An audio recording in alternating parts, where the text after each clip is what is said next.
Halo balatku, kembali lagi bersama Mamang Balat. Gimana kabar kalian semua? Mamang doakan semoga selalu dalam keadaan baik-baik saja ya. Di video kali ini, Mamang akan membahas sedikit bocoran Donghua Throne of Steel episode 35. Seperti biasa, sebelum lanjut ke dalam ceritanya, siapkan mental, buang rasa kesal, jangan bosan dengarkan Mamang membual, meski kadang bikin mual. Awok awok awok. Salam subscribe.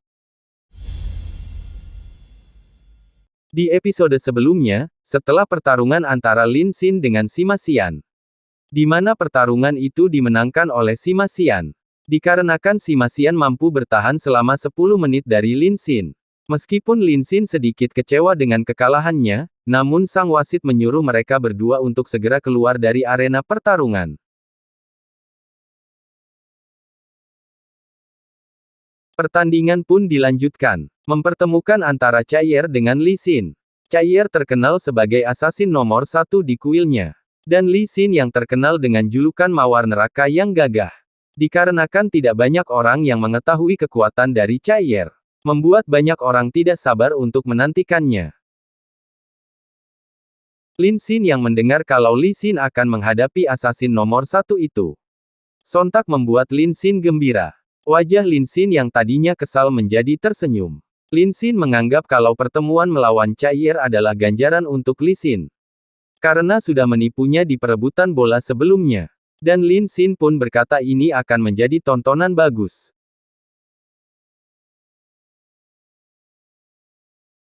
Namun di saat orang-orang menantikan pertarungan yang sengit, ternyata Chai'er mengundurkan diri dari pertarungan kali ini, dan membiarkan Li Xin mengambil poin kemenangannya, dengan alasan kalau Chai'er tidak ingin menyakiti kakak Hao Chen.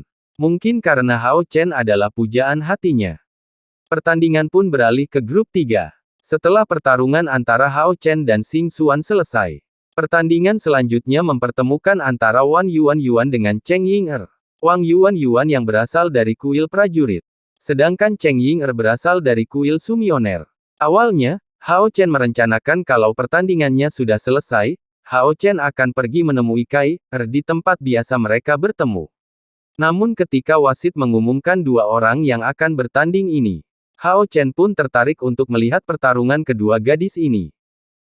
Sang wasit pun mengumumkan untuk memulai pertandingannya. Pertarungan pun terjadi. Wang Yuan menyerang dengan pukulannya. Lalu Cheng Ying'er yang tidak mau kalah, mengeluarkan bola kristal spiritualnya.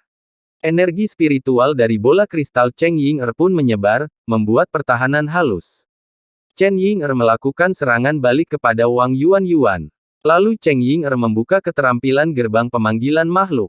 Keterampilan ini membuat semua orang kaget. Seluruh arena pun bergetar melihat pemandangan ini. Hao Chen pun mengamati terus-menerus pertarungan yang sengit ini. Wang Yuan pun berada dalam situasi tekanan. Namun, Wang Yuan yang menghadapi tekanan besar ini segera bersiap. Sebuah permata telah dipersiapkan Wang Yuan. Permata itu yang akan dimasukkan ke dalam perisai besarnya.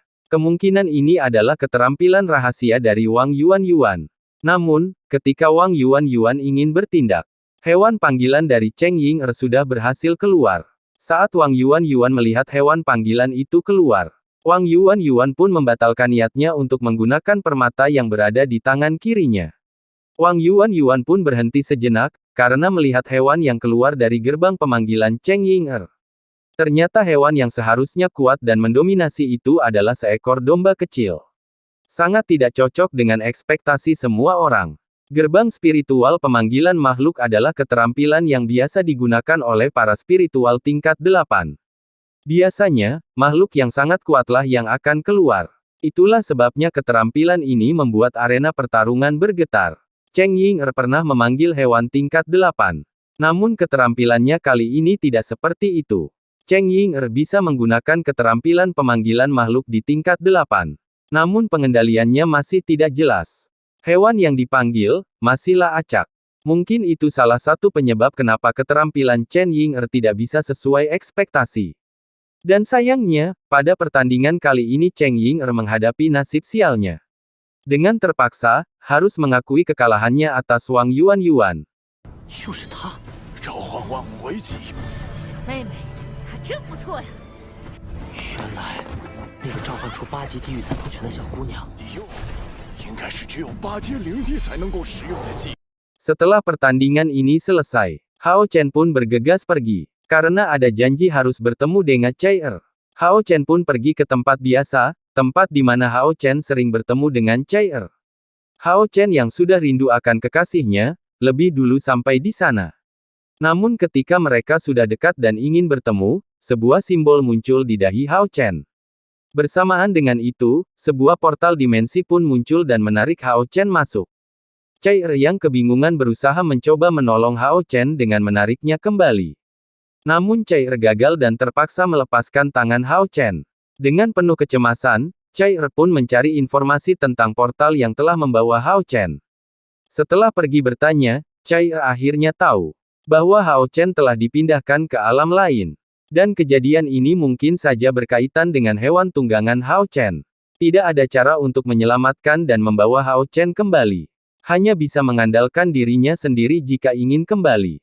Dan jika Hao Chen tidak kembali, itu berarti kematian menimpanya di dimensi lain. Hao Chen yang telah dibawa ke dimensi lain, merasa kalau dia sedang berada di tempat yang gelap dan menyeramkan. Tempat itu dipenuhi aura kematian. Hanya ada satu alasan yang ada di pikiran Hao Chen, kenapa dia berada di sini. Itu pasti panggilan dari Hao Yu, hewan tunggangan yang telah melakukan kontrak jiwa dengannya. Saat Hao Chen memasuki gua, Hao Chen pun bertemu dengan Hao Yu. Namun Hao Yu sedang dalam keadaan yang sangat lemah. Hao Yu saat ini sedang dalam keadaan akan berevolusi. Saat akan berevolusi itulah Hao Yu akan berada di titik terlemahnya. Dan yang ditakutkan, akan ada musuh yang menyerangnya.